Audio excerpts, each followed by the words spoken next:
Hey guys, welcome to this new video. Today I'm going to be filming a Q&A. Recently I asked you on my stories to ask any questions that you might have, and I'm going to be answering today. So let's just jump straight into your questions. First question is, are you jealous and how to deal with it? No, I hope I'm not. I mean, I don't think that I am, but I guess it would be best if my friends or somebody else answered this. I definitely look up to people who do better or who are successful, talented and stuff like that, but only just to get inspired and like kind of, you know, motivated by that, not because I would like to have that and wish they didn't have that, you know what I mean? So it's something that inspires me basically. How to deal with it, I think it's a very hard thing for some people. Yeah, I guess just try to be reasonable and understand why you think that way about people or things, or yeah, just try to analyze your own thoughts a little bit. Just work with yourself, and I'm sure it's something you can kind of get over if you just put in some time and effort. What are your tips and tricks on planning a budget? Ooh. I am not a very good person to ask this, I think. I mean, I've definitely have become a lot more responsible with my finances, and I feel like with age you kind of become more responsible and have like different values and priorities. So I definitely stopped splurging, I believe, as much as I used to. Like I don't buy necessary things, I hope. I mean, in quarantine I did some shopping like on Amazon and stuff, just because I felt like, you know, oh, I never get the time to like browse through Amazon as much. And but other than that, like it's just kind of like minor things. Like now if I want to make a purchase that is like a little bit pricey or something, I'm definitely not as spontaneous maybe as I used to be a few years back, because now I definitely have like different goals in life, and you know, I just try to save and just think of the future with a bit more responsibility. How are you? I'm okay, thank you for asking. I definitely have been thinking a lot about life, about the future, about goals, just kind of thinking deeply about everything, but it's because of the whole pandemic and, you know, the isolation that we've all been through, and it's just normal, I think, to go deep within and just, you know, it's a lot going on this year, just past 6 months actually. I feel like it affected all of us. I think it affected me for the better, even though there was a lot of hard and difficult things that happened this year. I feel like I definitely benefited from some of them, because they definitely taught me some lessons, and I am hopefully going to be moving forward as a better person, and I'm hopefully going to be appreciating things a lot more. So yeah, I'm good. I mean, yeah, thoughtful but very good, thank you. Is it possible to find a job in Dubai? I believe yes. I'm not exactly sure what is the current situation. I mean, from what I'm seeing, it does not look great, but I'm sure things will pick up after the pandemic is over, and you know, the new businesses will start again, and you know, the employment probably will increase rapidly again, because it's such a huge and like multicultural city that there's always something going on, and I feel like the opportunities just come and go all the time. So it's just something that you might have to wait a little bit for, but you will definitely be able to catch it if you just look for it, I feel. So yeah, definitely think that you can get a job here. Okay, next question is, what do you love about Dubai? I love that it's very safe. I love that it's always sunny, even though sometimes it gets hazy and there's like sandstorms and stuff, but it's still like constantly like sunny weather, which is something that really impacts my mood in a positive way. I think that there's lots of opportunities for everyone. Like, you know, it doesn't matter what you do in life, like you can find it here. So it really accommodates, I feel like, different needs, and that's something that I like. Also, lots to do, great restaurants everywhere, beaches, and it's just, I don't know, I just love it. I've been living here for 4 years now, so it's my home now. So next question is, what advice would you give to your younger self? I think just kind of to trust the process. That's the advice I would give myself, because so far everything that I've experienced in life was like perfect, even though it was not perfect per se, but it just worked out perfectly in the end. So like everything that happened was like meant to happen, and I think it's just the fact that I worried so much through a lot of those things. I think I would just tell myself not to stress so much, because I think in life it's either lessons or blessings, and either one is, you know, beautiful and important. So yeah. Are you a Christian? Yes, I am. What is my favorite book? A book called The Secret Life of Bees. I read it like probably 10 years ago, but it's just such a beautiful story. And the movie, oh, I cry every time I watch that movie. It's just so nice, so definitely look it up. And it kind of, it doesn't necessarily emphasize, but it mentions a lot about like the racial inequality back in the 60s in the US, if I'm not mistaken. So yeah, maybe something that, you know, you're interested in. And yeah, it's a very nice read. And how tall am I? I am 175, unless I've shrunk. Would you come back to work in aviation industry again in the future? I'm not planning to, but never say never, so who knows, maybe. But I think at the moment I'm gonna say no, because it's just not something that I would want to, but you know, life happens, so who knows. Would you recommend influencer as a career? I want to say something very honest. I am not an influencer. I don't consider myself to be one. I know I make content and stuff like that, but this is not my full-time job. I just purely enjoy, you know, making videos, editing, and just kind of interacting with people online. This is not something I do for a living, so I definitely want to put that out there, because it's a very difficult job, and I have friends who do it as a full-time job and they're very successful, but I know that they literally work almost, I don't want to say 24/7, but definitely like crazy hours.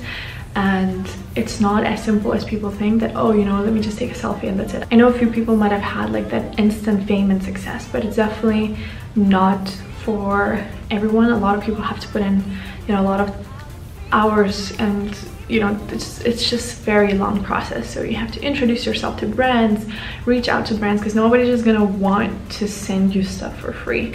And that is kind of a good thing. Once you start partnerships, you can establish like good relationship with certain brands, and you know, they're going to invite you to events, they're going to send you some stuff, and you know, in return you obviously have to create content, and it's just like builds up your portfolio. So I think over time, if you do put in all the hard work, it's definitely going to pay off, but don't expect to be earning, you know, huge amounts of money right away, and to be given like travel, you know, packs and invitations to like hotels and resorts and stuff like that. You might be getting like free dinners here and there, depends where you live, of course. And actually it really depends where, I guess, you want to be excelling, like in terms of like what kind of content you want to be creating, you know, because some people, they just do makeup videos, some people they do like DIY travel tips, and like all these different like kind of genres and areas. So it really depends what you personally want to do. I know like fashion influencers who just literally take mirror selfies, and they're, you know, super popular. They have like 200,000-300,000 followers, and although I've been online for, wow, I don't even know now, probably I'm gonna say 8 years. I've only started like very slowly about 2015, and I've only grown very little, you know.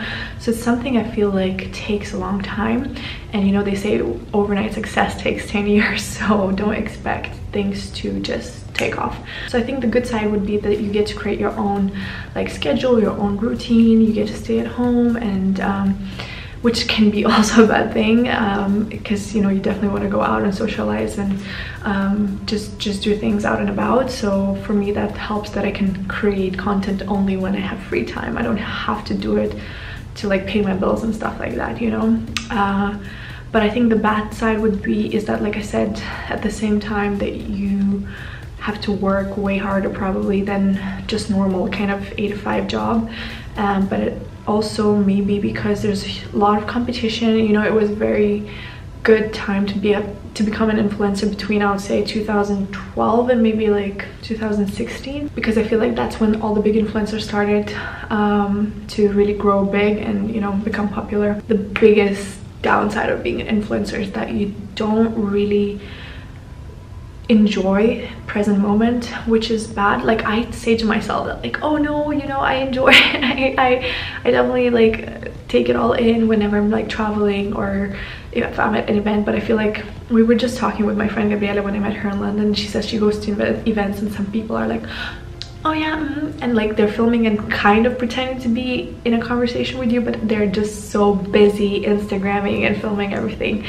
So I personally, whenever I go to an event, I never upload on the spot. Like I always go home and then I'm like, oh yeah, let me upload it before bed. Like I definitely try my best to enjoy the present moment, whatever it is I'm doing. Like I'll take a few pictures and, you know, kind of try to capture the moment, but I definitely will not overdo it, and I'll kind of just try to find the balance all the time. So yeah, I hope that this answer helps. I know I really elaborated a lot, but yeah, it's just something that I'm passionate about. So what tattoo do you have? It's very funny because a lot of people are gonna say, no Brie, you don't have a tattoo, but it's like right here, and it's a small dot, and it's very funny because we were in Istanbul with my friend Emma, and the vlog is actually on my channel. I don't know why it's so popular. It's one of my most watched vlogs, and she was getting a moon tattoo on her stomach. So you can see when we went to the tattoo parlor, and we were tipsy, like really tipsy, and she was saying, oh, get a tattoo, get a tattoo. And in my mind, even though I was tipsy, I know I was like, I'm not stupid, I'm not going to do anything crazy that I regret next morning. So I just got a dot, and yeah, let's say I have a tattoo, but it's not like a real tattoo, like big or anything like that. Do you see yourself staying in Dubai forever?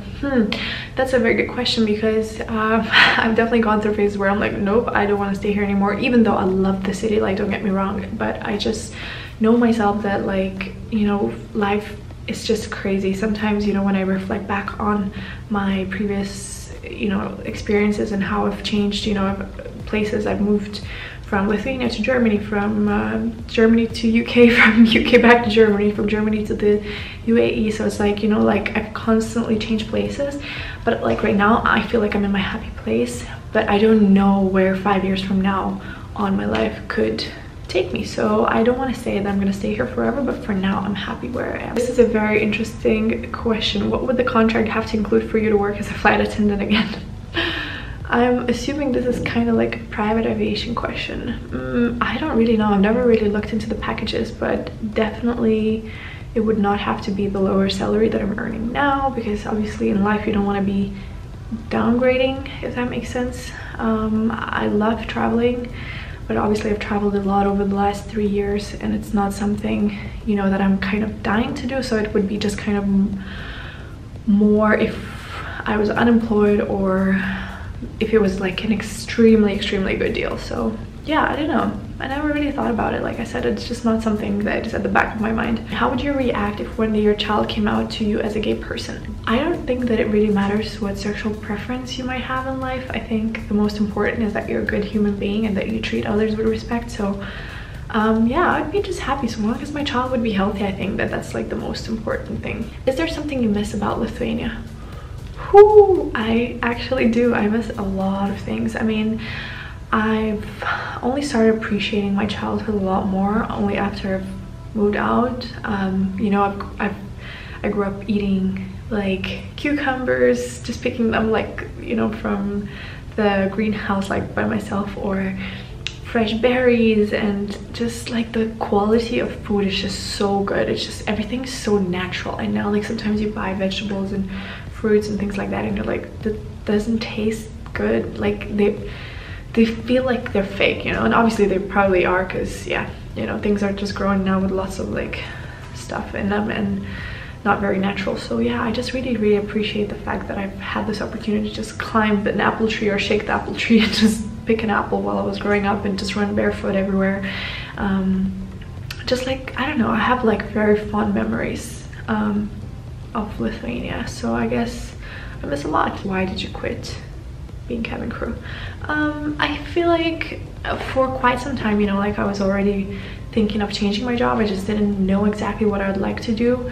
And it's just, I think, only normal well in life, you know, you just want a change, or you want to progress in different fields. I think it's just something that comes naturally. It's not like, oh, something bad happened and I just wanted to quit. No, it wasn't anything like that. In fact, it was quite the opposite. You know, I was doing great, I was enjoying a lot, but it just, I didn't feel like it was very fulfilling after a while. So I think after 2.5 years is somewhere where I felt like I want a change of career, and that I've seen enough, and that I've traveled a lot. I'm very grateful for that, but it's not something I see myself doing like 10 years from now. So basically that is the reason why. Best place you've lived till now? I loved living in Frankfurt. I know a lot of people think that it's a very boring city.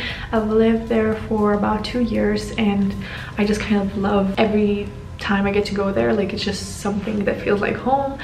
But I definitely love Dubai a lot. It's very different from Frankfurt, of course, but it's it's just home, and it just feels so nice. I love being by the beach, and I studied by the beach. I went to Aberystwyth University, so I just kind of always loved being around the water.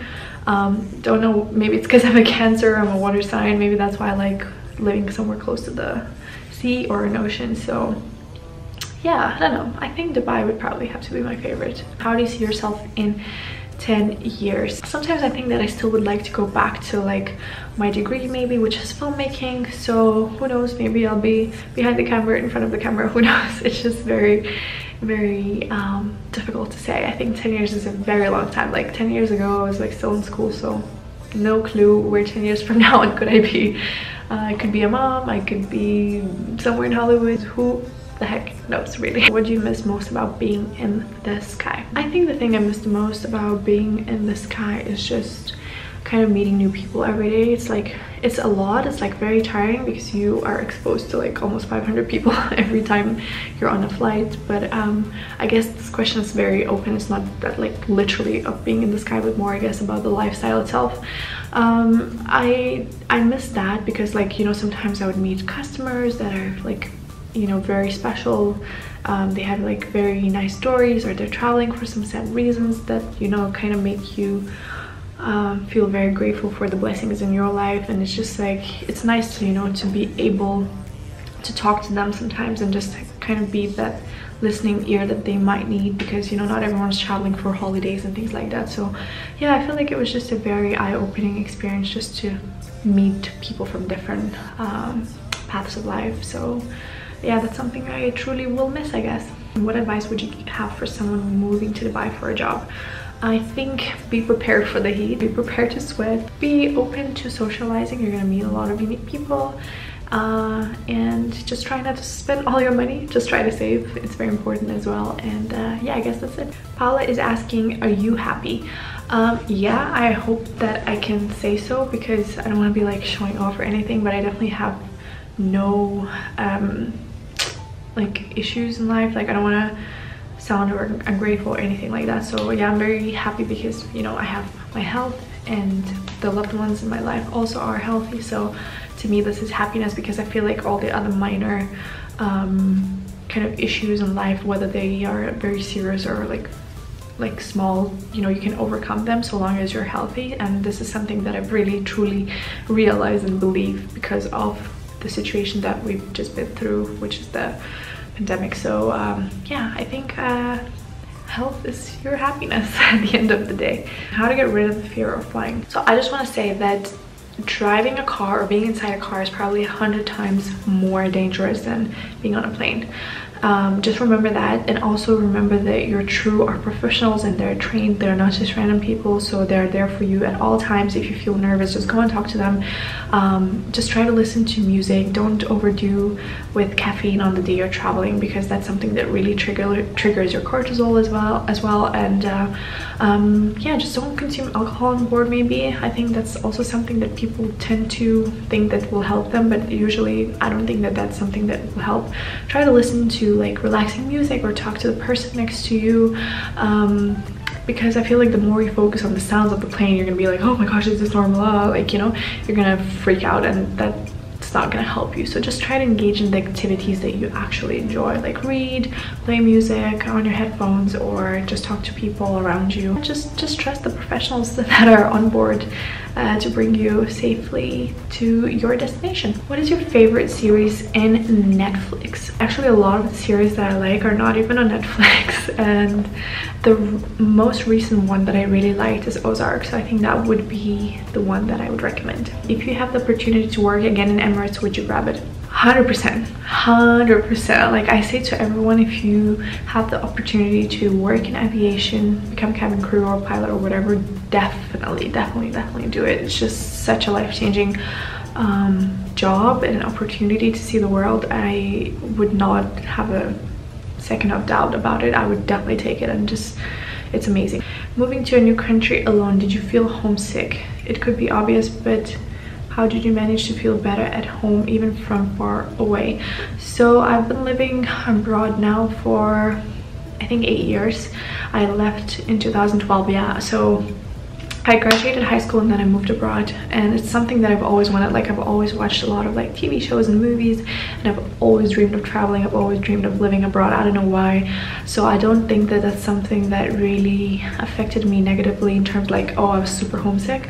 I know a lot of people miss their families and they have like, you know, lots of siblings and lots of, I don't know, nieces and nephews and things like that. So I think that really depends. Like, my brother lives in Denmark, my mom lives in Germany, my godmother lives in the US, my cousin lives in Cyprus, the other one in Norway. So we're kind of like scattered everywhere, and I think this is why I was never like really ever homesick. The only thing is like that I miss, like I mentioned about Lithuania, like my childhood memories, just because, you know, it was just so nice growing up there.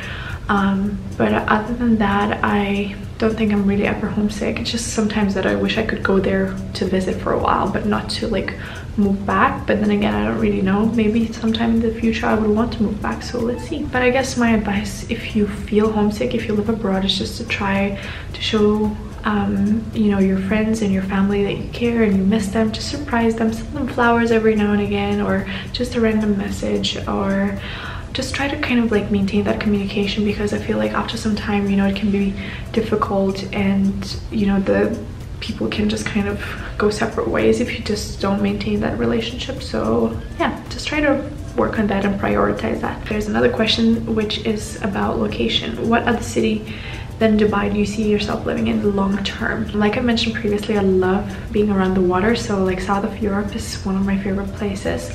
I would love to have like a summer house somewhere, maybe in Italy or just south of France. I don't know, just somewhere there, like in that region would be super cool. However, I love Los Angeles so much.